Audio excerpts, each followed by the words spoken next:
আমার এই চারিতে টবে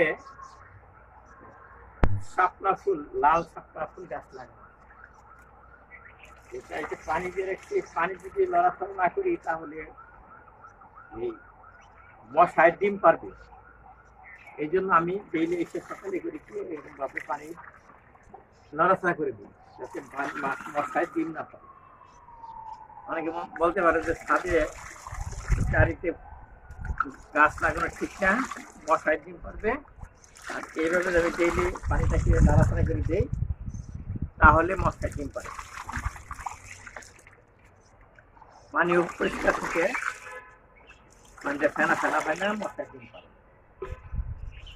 এইভাবে ডেইলি আমি একবার করে বা একদিন পর পর পানিটাকে নাড়াচাড়া করে দিই। আর গাছ তো আছে